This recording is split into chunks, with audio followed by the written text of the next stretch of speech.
하나님 말씀은 창세기 1장 26절부터 28절 말씀입니다. 3절을 합독하고 또 오늘 32번째를 보도록 하겠습니다. 다 같이 합독하겠습니다. 하나님이 이르시되 우리의 형상을 따라 우리의 모양대로 우리가 사람을 만들고 그들로 바다의 물고기와 하늘의 새와 가축과 온 땅과 땅에 기는 모든 것을 다스리게 하자 하시고 하나님이 자기 형상 곧 하나님의 형상대로 사람을 창조하시되 남자와 여자를 창조하시고 하나님이 그들에게 복을 주시며 하나님이 그들에게 이르시되 생육하고 번성하여 땅에 충만하라 땅을 정복하라 바다의 물고기와 하늘의 새와 땅에 움직이는 모든 생물을 다스리라 하시니라. 아멘. 자, 오늘은 어제 이어서 창세기의 구조에 대해서 다시 한번 나누겠습니다. 이 내 사건과 내 인물로 구분할 수 있는 이걸 통해서요. 오늘 봤던 말씀처럼 하나님은 창조하셨을 때 가장 중요하게 인간을 생각하시고 만드셨고 그 인간 중심으로 모든 것을 계획하셨다는 것을 알 수 있습니다. 그래서 오늘 그것을 한번 보겠습니다. 자, 먼저 내 사건에 대해서 보겠는데요. 내 사건은 창조, 타락, 홍수, 바벨탑이 내 사건입니다. 1장, 2장이 바로 이렇게 창조입니다. 창조에서 하나님의 능력으로 만드셨는데 가장 핵심이 26절부터 28절 왜 인간을 만들었고 인간이 어떤 존재로 만들어졌고 어떤 복을 주셨는가 이게 지금 26절, 27절, 28절에 나오는 겁니다. 그래서 창조에서 가장 중요한 것은 사실은 사람입니다. 인간입니다. 그죠? 그리고 두 번째 창조 원리를 알아야 됩니다. 나무는 땅 속에, 새는 하늘에, 물고기는 물 속에. 인간은 하나님의 형상대로 만들어졌기 때문에 하나님과 함께하고 하나님의 복을 받고 하나님의 영광을 누리며 살아가는 존재입니다. 그래서 이 인간이 에덴이라는 걸 통해서 4가지 강이 흐르는 그 축복 속에서 이 모든 것들을 다스릴 수 있는 그런 힘을 가진 존재였다는 것. 그래서 가정이라는 것이 만들어졌다는 것에 대한 이야기를 우리는 볼 수 있습니다. 이제 볼 겁니다. 그죠? 두 번째가 타락입니다. 이게 이제 3장부터 시작해가지고 5장까지의 내용이라고 보시면 됩니다. 죄가 어떻게 시작되었느냐, 또 이 세상의 모든 문제가 어떻게 시작되었느냐, 그 문제를 빠져나오는 창세기 3장 15절 여자의 후손, 바로 뱀의 머리를 상하게 하실 그 예언이 어떤 부분이 있는가, 그리고 바로 이제 가죽옷을 지어 입혔을 때 그 피에 대한 이야기도 우리는 볼 수가 있습니다. 그리고 창세기 4장에는 예배 성공과 예배 실패에 대한 게 있고요. 또 창세기 4장 후반부와 5장에는 언약 밖의 백성과 언약 안의 백성의 차이에 대해서 구분을 좀 하고 있습니다. 자, 그런 부분들이 있고요. 창세기 6장부터 시작해서 10장까지가 이제 홍수와 그 이후의 이야기인데요.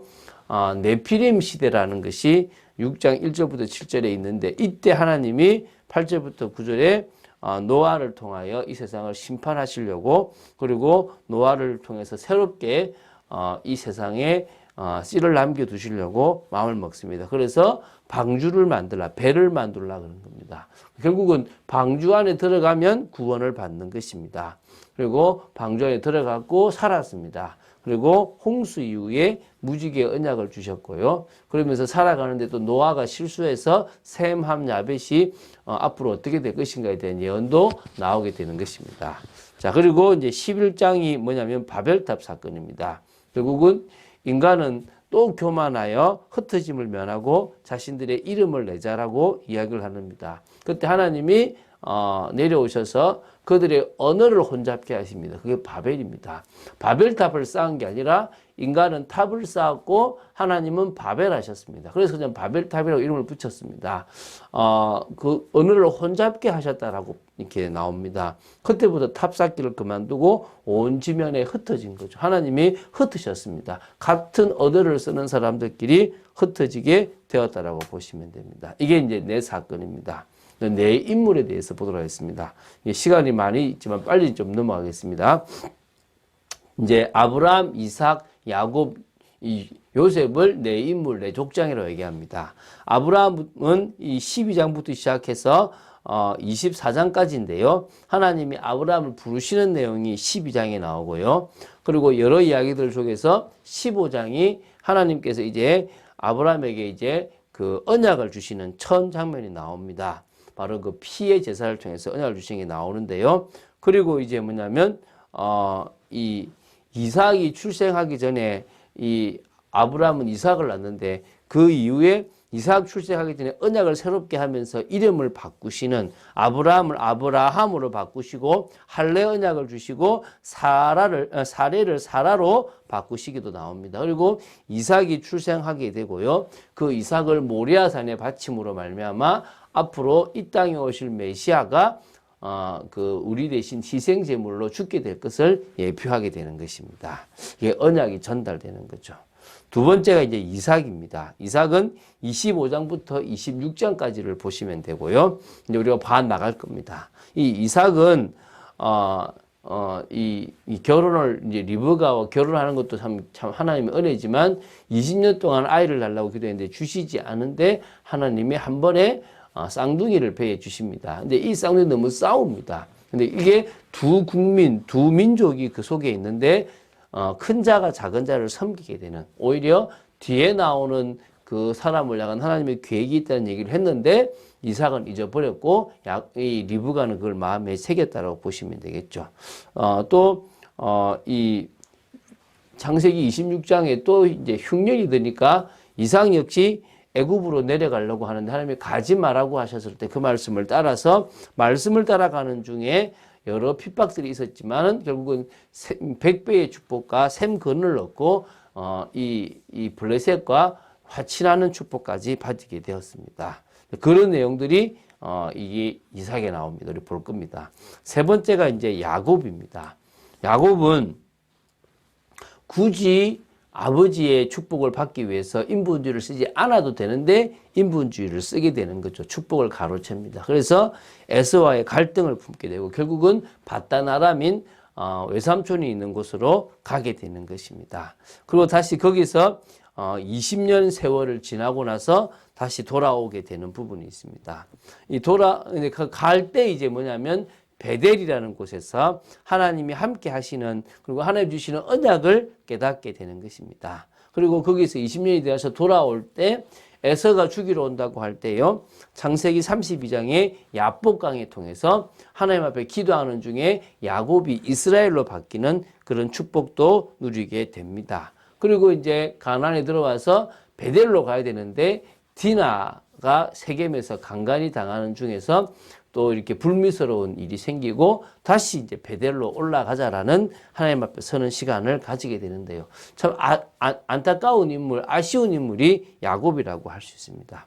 그리고 이제 37장부터 50장까지 요셉에 대한 이야기입니다. 그러나 사실은 야곱에 대한 이야기가 이어진다고 보시면 됩니다.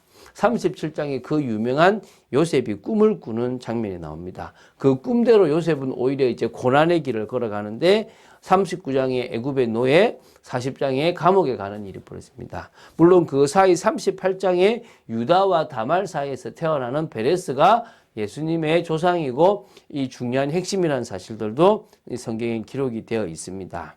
그리고 이 41장에 결국은 이 요셉이 이 총리가 되는 그 꿈을 성취하게 되는 모습이 나옵니다. 그리고 42장부터 47장까지 형들을 만나게 되고 그 모든 사건 속에서 결국은 야곱의 가정이 애굽으로 내려가서 인큐베이터 속에서 아이가 자라듯 그 애굽이라는 고센 땅에서 이 민족이 하나 탄생하게 되는 부분들이 나오는데요.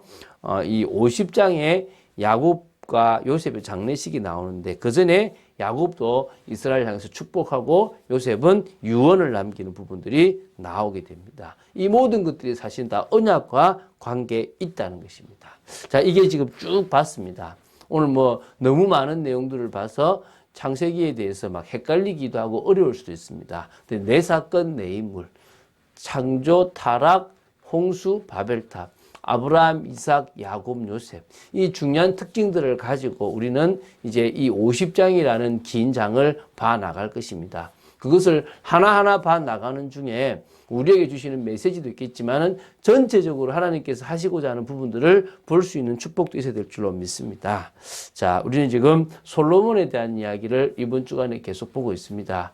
처음 하나님 앞에 기도했던 그 마음이 끝까지 갔다면 좋을 것입니다. 우리가 처음에 믿음이 끝까지 믿음으로 변질되지 않고 갈 수 있다면 그만큼 더 큰 축복이 어디 있겠습니까? 하나님은 우리가 정말 하나님 앞에 하나님의 은혜 아니면 살아갈 수 없는 존재임을 알기 원하십니다. 그래서 우리는 성령의 권능을 받는, 그래서 기도 속으로 들어가는 일이 필요합니다. 그 집중 기도를 지금 우리가 준비하고 있지 않습니까? 이 시간을 우리가 맞추고 인도받아야 될 줄로 믿습니다. 그리고 우리의 인생이 언약 성취에, 어제도 제가 이렇게 한번 사무관님을 만나서 그런 얘기를 했습니다. 코로나 이후에 어떤 일이 벌어질지 모르겠는데 교회에 오히려 안 좋은 쪽으로 많이 갈 것 같다. 그런데 그 시간이 오히려 우리에게는 하나님의 더 능력을 사실적으로 고백하고 하나님 앞에 서는 시간이 되어야 되지 않겠냐라고 생각한다. 그래서 이제 오히려 우리가 남아있는 시간 동안에 더 하나님을 바라보자라고 얘기를 했습니다.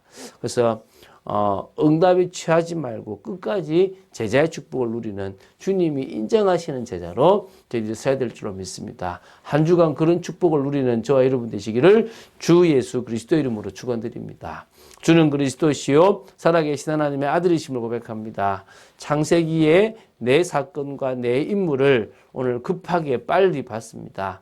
뭘 봤는지 모를 수도 있겠지만 하나님 창조, 타락, 그리고 정말 홍수, 그리고 바벨탑이라는 이 네 가지 사건을 통해서 인류가 지금 이 문제 속에 빠지게 된 근본적인 것들을 아버지 하나님 알게 하여 주시고, 하나님이 구원의 계획을 위해서 아브라함과 이삭과 야곱과 요셉을 정말 택하시고 그 속에서 일하시고 계심을 볼 수 있는 눈이 열리도록 지켜 주시옵소서. 저희들이 이제 한 장 한 장을 봐 나가며 아버지 하나님 더 큰 은혜를 받게 되기를 간절히 소원합니다. 주 예수 그리스도 이름으로 기도드립니다. 아멘.